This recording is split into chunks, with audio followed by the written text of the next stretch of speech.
사사기 7장, 사도행전 11장, 예레미야 20장, 마가복음 6장. 사사기 7장. 그때 기드온과 그를 따르는 모든 백성이 아침 일찍 일어나 하롯셈 곁에 진을 쳤고 미디안군은 그들의 북쪽 모래산 곁에 있는 골짜기에 진을 쳤다. 여호와께서 기드온에게 말씀하셨다. 너와 함께 있는 백성이 너무 많아서 내가 미디안 사람들을 너희 손에 넘겨주지 않겠다. 그들이 만일 전쟁에 이기면 자기들 힘으로 이긴 줄 알고 교만할 것이다. 그러므로 너는 백성들에게 두려워서 떠는 자는 누구든지 이곳 길라산을 떠나 집으로 돌아가라고 말하라. 그래서 22영명이 돌아가고 10영명만 남았다. 그러나 여호와께서 기드온에게 다시 말씀하셨다. 아직도 너무 많다. 너는 그들을 강가로 데리고 가거라. 내가 거기서 너와 함께 싸우러 갈 사람과 가지 않을 사람을 구별하여 너에게 보여주겠다. 그래서 기드온은 그들을 물가로 데리고 갔다. 그때 여호와께서 그에게 개처럼 혀로 물을 핥아먹는 사람과 무릎을 꿇어 마시는 사람을 따로따로 세우라 하고 말씀하셨다. 그러자 손으로 물을 움켜서 핥아먹은 사람은 300명이었고 그 나머지 사람들은 모두 무릎을 꿇고 물을 마셨다. 그때 여호와께서 기드온에게 말씀하셨다. 내가 물을 핥아먹은 300명으로 너희를 구원하고 미디안 사람들을 너희 손에 넘겨주겠다. 너는 그 나머지 사람들을 다 집으로 돌려보내라. 그래서 기드온은 300명을 제외한 나머지 사람들을 모두 집으로 돌려보냈으며 남은 300명은 돌아가는 사람들에게서 식량과 나팔을 인수하였다. 그때 미디안군은 이스라엘군이 있는 골짜기 아래쪽에 진을 치고 있었다. 그날 밤 여호와께서 기드온에게 말씀하셨다. 너는 일어나 미디안군의 진지를 공격하라. 내가 그들을 내 손에 넘겨주겠다. 그러나 만일 내가 공격하는 것이 두려우면 내 부하 브라를 데리고 그 진지로 가서 그들이 하는 말을 들어라. 그러면 공격할 용기가 생길 것이다. 그래서 기드온이 브라를 데리고 적군의 진지 끝으로 내려가 보니 미디안 사람과 아말렉 사람과 동방 사람들이 그 골짜기에 메뚜기 떼처럼 수없이 누워 있었고 그들의 낙타는 바닷가의 모래알처럼 많았다. 기드온이 그곳에 도착했을 때 한 사람이 자기 친구에게 꿈꾼 이야기를 하고 있었다. 여보게, 내가 꿈을 꾸었는데 보리빵 하나가 우리 진지 안으로 굴러들어오더니 천막에 부딪히자 그만 천막이 쓰러지지 않겠나? 그때 그 친구가 대답하였다. 그것은 이스라엘 사람 요아스의 아들 기드온의 칼날이야. 하나님이 미디안과 우리 모든 군대를 그의 손에 넘기셨다는 뜻일세. 기드온이 그 꿈 이야기와 해몽을 듣고 하나님께 경배한 후 이스라엘 진지로 돌아와서 외쳤다. 일어나시오. 여호와께서 미디안군을 다 여러분에게 넘겨주셨습니다. 그러고서 그는 300명의 병력을 세 부대로 나누고 각 병사에게 횃불이 든 항아리와 나팔을 주면서 이렇게 말하였다. 내가 적 진지 외곽에 도착하면 여러분은 나를 잘 보고 내가 하는 대로 따라하시오. 내가 나와 함께 있는 사람들과 나팔을 불면 여러분도 적 진지 사방에서 나팔을 불고 여호와를 위하여 기드온을 위하여 하고 외치시오. 기드온과 그를 따르는 100명의 병력이 미디안군의 진지 외곽에 도착했을 때는 그들이 막 보초 교대를 끝낸 자정 무렵이었다. 갑자기 그들이 나팔을 불며 들고 있던 항아리를 깨뜨리자 다른 두 부대도 그들을 따라 일제히 왼손에 든 항아리를 부수어 횃불을 높이 들고 오른손에 든 나팔을 불며 여호와와 기드온을 위한 칼이다 하고 외쳤다. 그들이 각자 자기 위치에 서서 그 진지를 포위하자 적군은 놀라 아우성치며 허둥지둥 달아나기 시작하였다. 기드온의 300명 용사가 나팔을 부는 동안 여호와께서는 그들을 혼란 가운데 빠뜨려 자기들끼리 서로 치게 하셨다. 그들이 멀리 답박 북은 아벨무홀라 경계선까지 스레라 쪽을 향해 베시따로 도망하자 납달리 지파와 아셀 지파와 므낫세 지파에서 소집된 이스라엘군이 그들을 추격하였다. 그리고 기드온은 에브라임 산간 지대 전역에 사람을 보내 이렇게 말하였다. 여러분은 내려와서 미디안군을 치고 그들을 앞질러 벳바라까지 요단강 나루터를 장악하여 한 사람도 건너가지 못하게 하시오. 그래서 에브라임 사람들이 다 소집되어 벳바라까지 요단강 나루터를 장악하고 미디안군의 두 장군 오렙과 스앱을 생포하여 오렙은 바위 위에서 죽였고 스앱은 포도주 틀에서 죽였다. 그래서 그 바위를 오렙 바위라 불렀고 그 포도주 틀을 스앱 포도주 틀이라고 불렀다. 그리고 이스라엘군은 계속 미디안군을 추격하고 오렙과 스앱의 머리를 잘라 요단강 저편에 있는 기드온에게 갖다 주었다. 사도행전 11장. 사도들과 유대에 있는 신자들이 이방인들도 하나님의 말씀을 받았다는 소식을 들었다. 베드로가 예루살렘에 올라갔을 때 할례받은 신자들이 그를 비난하며 당신은 할례받지 않은 이방인들의 집에 가서 그들과 함께 음식까지 먹었다면서요? 하고 따졌다. 그래서 베드로는 일어난 일을 처음부터 차근차근 설명하기 시작했다.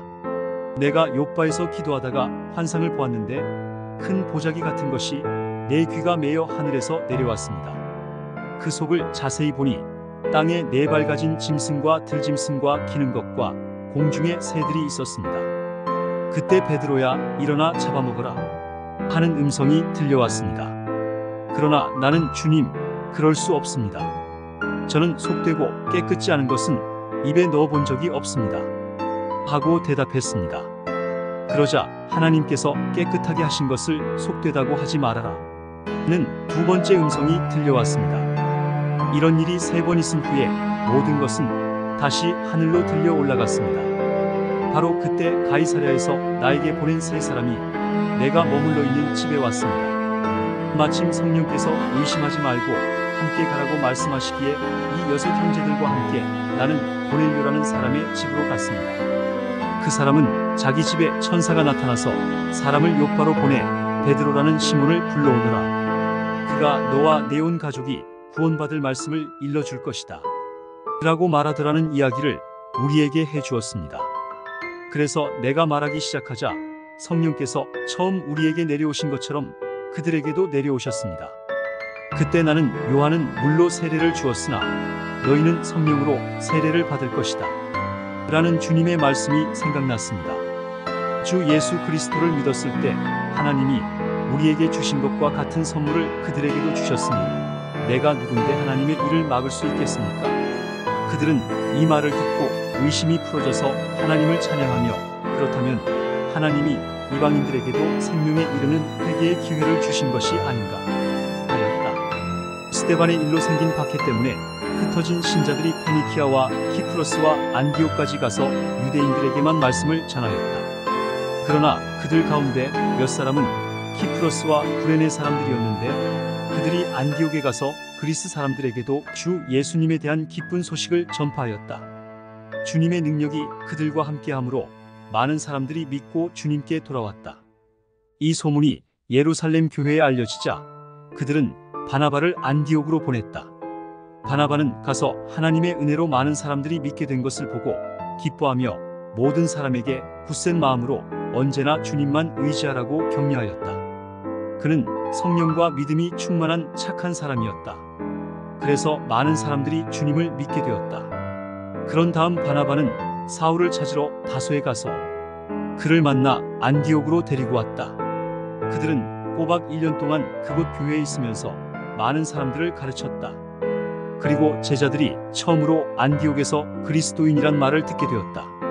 그 무렵 예언자 몇 사람이 예루살렘에서 안디옥으로 내려왔다. 그들 중에 아가보라는 사람이 일어나서 성령님의 감동으로 온 세계에 큰 흉년이 들 것을 예언했는데 마침 글라우디오 황제 때의 그 예언대로 흉년이 들었다. 그곳 신자들은 각자 힘 닿는 대로 유대에 사는 형제들을 돕기로 결정하고 헌금을 모아 바나바와 사울 편으로 예루살렘 교회 장로들에게 보냈다. 예레미야 20장. 그때 인멜의 아들이며 여호와의 성전 관리 책임자인 제사장 바수리 예레미야가 예언하는 이 말을 듣고 예레미야를 잡아 때리고 그를 성전의 베냐민 윗문에 달아둔 쇠고랑에 채웠다.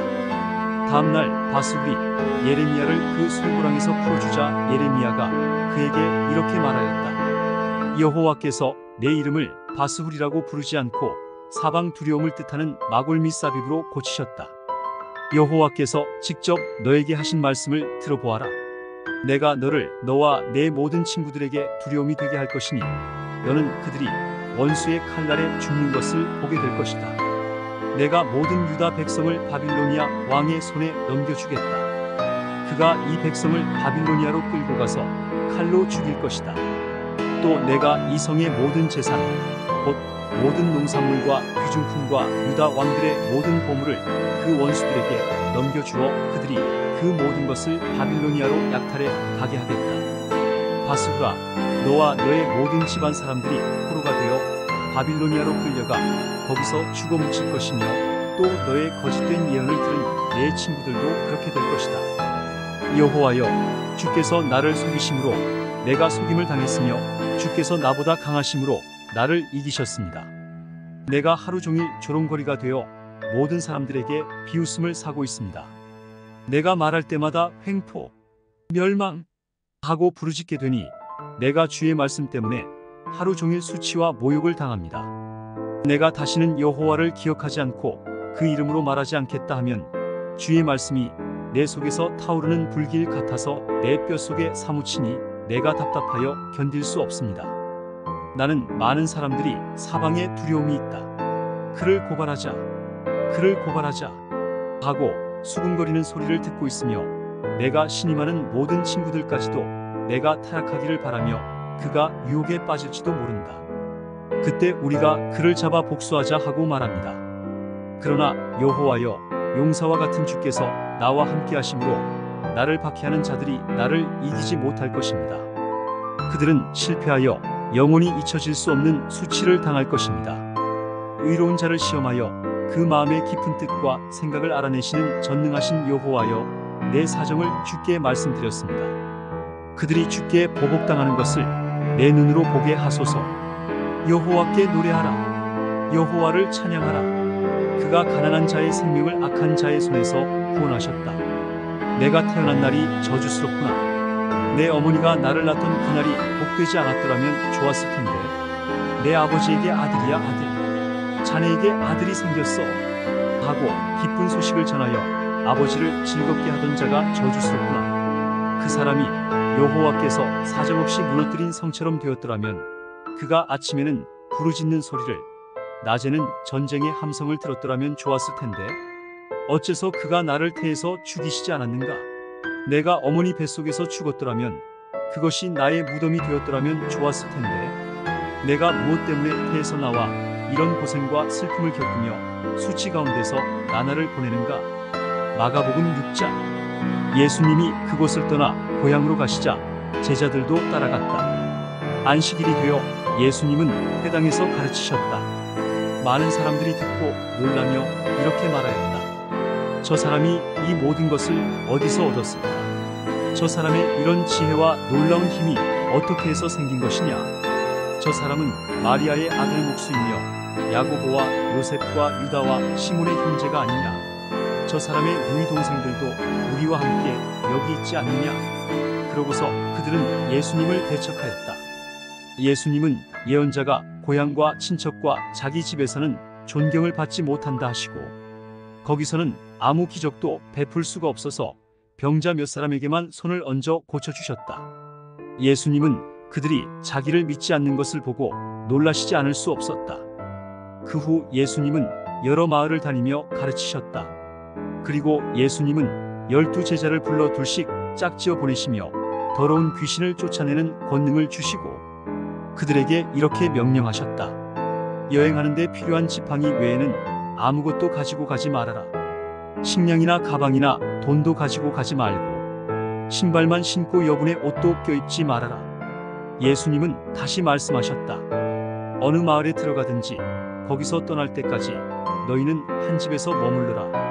어느 곳에서든지 사람들이 너희를 영접하지 않고 너희 말도 듣지 않거든 그곳을 떠날 때 신발에 묻은 먼지를 떨어 그들에 대한 증거를 삼아라. 그래서 제자들은 나가서 회개하라고 전도하며 많은 귀신을 쫓아내고 여러 병자에게 기름을 발라 고쳐주었다. 예수님의 소문이 널리 퍼져 마침내 헤롯 왕의 귀에까지 들어갔다. 사람들은 죽은 세례 요한이 다시 살아났다. 그래서 그가 기적을 행하는 이런 능력을 소유하게 되었다 하고 말하였다. 어떤 사람은 그를 엘리야라고 말하고 또 어떤 사람은 옛날의 예언자와 같은 분이라고 하였으나 헤롯은 듣고 내가 목 베어 죽인 요한이 다시 살아났다 하였다. 헤롯은 전에 자기 동생 필립의 아내 헤로디아와 결혼한 일로 요한을 잡아가둔 일이 있었다. 그것은 요한이 헤롯에게 동생의 아내와 결혼한 것은 잘못입니다 하고 말했기 때문이었다. 그래서 헤로디아는 요한에게 앙심을 품고 그를 죽이려 하였으나 헤롯이 요한을 의롭고 거룩한 사람으로 여겨 두려워하며 보호하기 때문에 뜻을 이루지 못하였다.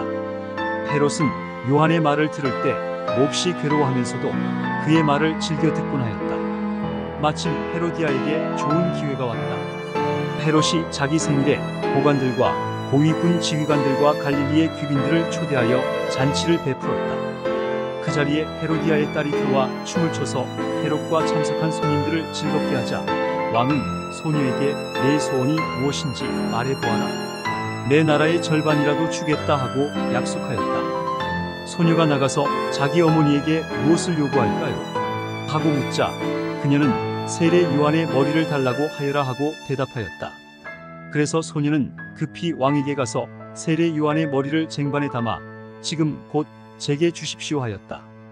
왕은 몹시 괴로워하면서도 자기가 한 약속과 잔치 자리에 앉아있는 손님들 때문에 소녀의 요구를 거절하고 싶지 않았다. 왕이 즉시 사형 집행인을 보내며 요한의 목을 베어오라고 명령하자 그는 감옥에 가서 요한의 목을 베어 그 머리를 쟁반에 담아다가 소녀에게 주었으며 소녀는 그것을 자기 어머니에게 갖다 주었다. 요한의 제자들은 이 소식을 듣고 시체를 가져다가 장사하였다. 한편 사도들이 돌아와 자기들이 행하고 가르친 모든 일을 예수님께 보고하였다. 그때 예수님은 그들에게 외딴 곳으로 같이 가서 잠시 쉬도록 하자 하고 말씀하셨다. 이것은 오고 가는 사람이 너무 많아 식사할 겨를도 없었기 때문이었다. 그래서 예수님의 일행은 배를 타고 조용한 곳으로 떠났다. 그러나 그들이 떠나는 것을 본 많은 사람들이 예수님의 일행인 줄 알고 여러 마을에서 나와 육로로 달려가 그곳에 먼저 도착하였다. 예수님은 배에서 내려 많은 군중들을 보시고 목자 없는 양과 같아서 그들을 불쌍히 여겨 많은 것을 가르치셨다. 날이 저물어 가자 제자들이 예수님께 와서 말하였다. 이곳은 벌판인데다가 날도 이미 저물었습니다. 사람들을 가까운 마을로 보내 각자 음식을 사 먹게 하십시오. 너희가 저들에게 먹을 것을 주어라. 우리가 가서 200데나리온이나 들여 빵을 사다가 먹이란 말씀입니까? 너희가 가진 빵이 몇 개나 되는지 가서 알아보고 오너라. 그래서 제자들이 알아보니 빵 5개와 물고기 2마리뿐이었다. 그때 예수님이 제자들에게 모든 사람을 떼지어 풀밭에 앉히라고 지시하시자 그들은 100명씩 50명씩 모여 앉았다. 예수님은 빵 5개와 물고기 2마리를 받아들고 하늘을 우러러 감사 기도를 드리신 다음 빵을 떼어서 제자들에게 주시며 사람들 앞에 갖다 놓게 하였다. 그리고 물고기 2마리도 모든 사람들에게 나누어 주셨다.